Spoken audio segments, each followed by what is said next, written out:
have errands to run for me when you get here in New York because you lost one of those bets? I think you do. LeBron James and the Lakers are losing tonight. They are losing. And if they win tonight, I will let Kendrick Perkins off the hook. He will not have to. But what if they lose? But if I'm right, Kendrick Perkins, and they lose, I'm going to double up, brother. I'm taking that bet because I believe that the greatest, one of the greatest in your eyes of all time, is going to go out there and deliver in great fashion tonight. Does anybody have anything to say to each other? Carry on. Okay, then I'll go ahead. I'm gonna let Kendrick Perkins speak. I'm not the one that has explaining to do. He does. What you mean? What you mean? And Max, first of all, you told us to carry. You told us to carry on. You told us to carry the hell on. Lakers are winning. Did that happen? No, it didn't. And you know what? Hey, look, I'm on to my bet, okay? But I got a question to ask, all right? I have a question to ask. What the hell are the role players doing? And I get it. LeBron James only took 19 shots. He probably should have took 25 or 30. But what the hell is Dennis Schroeder doing? What is Caldwell Pope doing? What is Andre Drummond doing? You know what? At the start of the game, the first play of the game, they ran a play. Frank Vogel drew up a hell of a play on the baseline, a misdirection play where it was a cross screen for Andre Drummond. He turned around and did like a little pin down for Caldwell Pope in the corner. He was wide open and he passed the shot. From that point there, I knew it was going to be hell in the cell. I wanted to text you right there, Stephen A., and tell you no bet. Because, look, at the end of the day, superstars are going to be superstars, and I get that, right? They're going to have their moments. They're going to have their 20-plus tonight. But role players, again, role players help you win games in the playoffs, which help you win series. And right now, the Lakers are not getting a damn thing from their role players. Dennis Schroeder finished with 0 points last night. 0, a goose egg. Him and Caldwell Pope. The Phoenix Suns, young Cass and Cameron Payne, Cam Johnson, Brick, all are outplaying this veteran group is disturbing to me. And I look at the game that actually happened to be the game of the night, which was the Nuggets and the Portland Trailblazers, and Dame Lillard and the historic performance that he put on last night. And I said, you know what? You know what was the common denominator on why the Denver Nuggets won that damn game? It wasn't because of Jokic having 38. It wasn't because of Michael Porter Jr. having 26. It was because of Morris, who outscored the entire Portland bench and had 28 points. Role players matter. Look, you could depend on your stars. You could talk about LeBron and Anthony Davis, but your role players have to step up.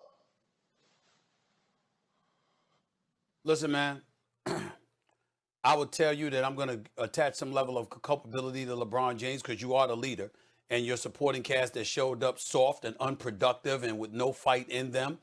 That's a direct reflection on him to some degree, but a larger reflection on Frank Vogel, because where was your defensive game plan? Your starting lineup, you had never started them together all season long. Montrezl Harrell, how the hell have you utilized him? You know Anthony Davis is injury prone. I'm not going to disrespect him and call him street clothes, even though it was funny as hell that Charles Barkley said that. But I'm certainly not going to disrespect him like that because I know he's injured and I know he wants it. He wants to be out there. But if you hurt, you hurt. And that's just how it goes. But I'm just going to look at it from that perspective and say, what about Frank Vogel? Your defensive schemes, the personnel that you put in there, who you prepared to be ready in the event that Anthony Davis wouldn't be ready. All of this is a reflection on Coach Frank Vogel. Now, if you don't mind, KP, I'd like to move on from that and let's get back to the Boston Celtics if that's where we're going. Because I got to admit, my whole mood has changed with this kind of nonsense. I'm just in a different place right now. I'm in no mood to play around with the kind of stuff that I'm seeing going on. No, and I'm with you, but that sounds like you letting me off the bet. I appreciate you, man. I appreciate you letting me off this bet. Thank you. Let's move on. All right. Yeah, Perk is down to 84% on his predictions, according to my calculations. Yeah. It's not a game 7. It's not the end. You know, you don't write the epitaph of LeBron James because of this, because there is a game 6, rather, because this was game 5. There is a game 6, potentially a game 7. So it's not over. But you knew what was stacked against you, particularly with Anthony Davis out. And here you are, you show up. And I know that you made passes and guys weren't shooting open shots. I get all of that. Other times they were missing. And I'll let Max get into all of that because there were a few people on the Los Angeles Lakers that were pathetic. They were soft. They were weak. They came across as a team that conceded the game pretty much minutes into it. But LeBron's the leader. And guess what? He didn't look much better. So I'm going to put that on him because it's not just about you scoring your points or whatever. It's you galvanizing the troops and leading in the way that you're supposed to. He didn't do that last night. But the big onus, a bigger onus to me, falls on Coach Frank Vogel. See, it's moments like this where you get reminded that Frank Vogel wasn't their first choice. He really wasn't their second choice. It's just that because of somewhat of a checkered past against Jason Kidd, he couldn't be the guy that was hired to be the head coach of the Los Angeles Lakers. Because I'm here to tell you as a point of fact that Jeannie Buss wanted Jason Kidd to be the head coach of the Los Angeles Lakers, which is why everybody was contemplating, how long is Frank Vogel going to be there? But props to Frank Vogel, who came in and won the chip last year and had them ready to play in the bubble. But last night, Mr. Vogel, Coach Vogel, where the hell was your defense? I mean, we saw guys running layup lines. We saw guys shooting uncontested, wide open three-point shots. We saw them pushing the ball up the floor and guys not getting back. We saw you put forth a starting 5 last night that hadn't started together all season long, if I remember correctly. And by the way, where the hell is Montrezl Harrell? Where the hell is he? Okay? Because it's just inexcusable that you haven't found a way to use this dude who's the 6th man of the year. You brought him there. I understand that Andre Drummond is a bigger body. He can play. He was serviceable with his 13 rebounds, 4 offensive. But Montrezl Harrell is an Energizer Bunny. He's a dog, and I mean that in a positive way. He's a dog. Where the hell is he? You got to put him out there. You know Anthony Davis is not reliable. Now, I'm not going to disrespect Anthony Davis because if you injured, you injured. And he's got multiple injuries to the same leg, Max, and I get that.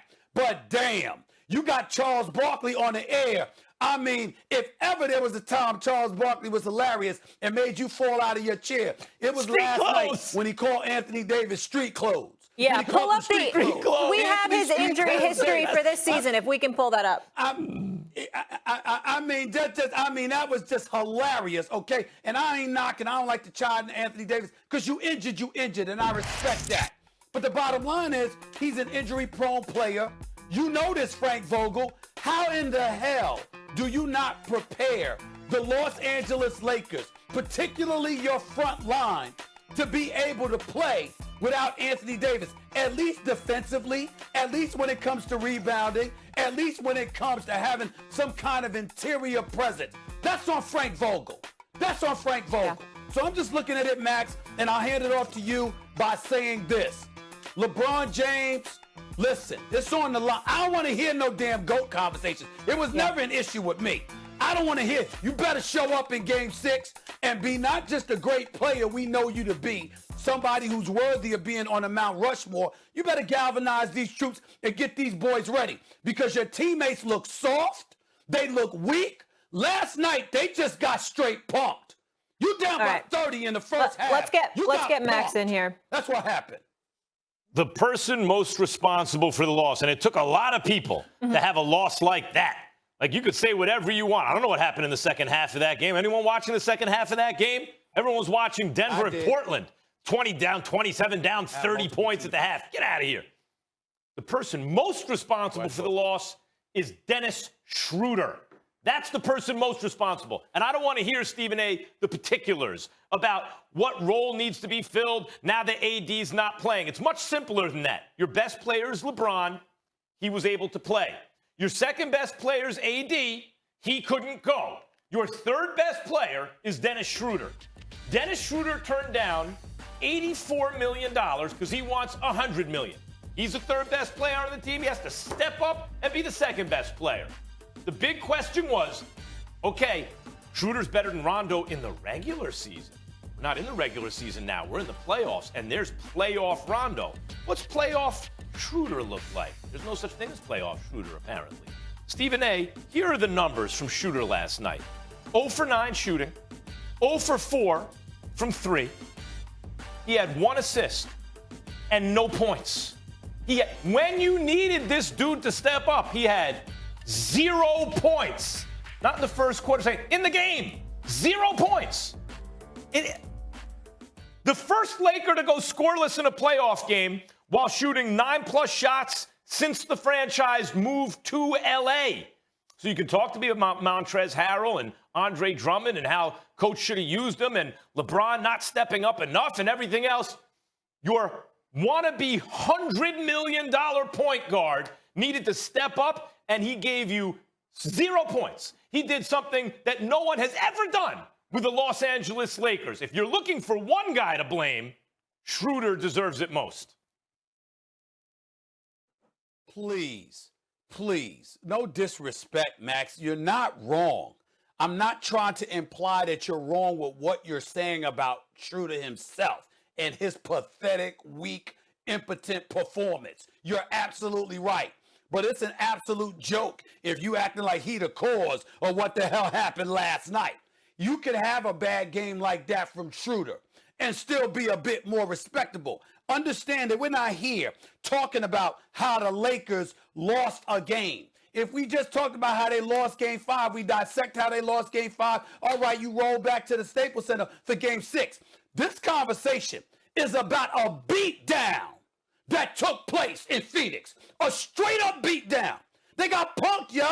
I mean, these brothers rolled up on the court. Phoenix said, get the hell out of the state. And they did it in inside of 15 minutes. We got Snoop Dogg on Instagram talking about the Clippers. The Clippers. So you had Snoop talking Clippers. You did something. The Snoop Dogg wears purple and gold. Snoop Dogg got a car draped in purple and gold. Snoop Dogg I've been at the compound, Max. I've been at the compound. The Snoop compound. Lakers stuff everywhere. Snoop Dogg was the one going crazy when Kobe dropped 60 on his last night in the NBA. God rest his soul. Snoop Dogg was on Stephen A's World on ESPN Plus. The Clippers.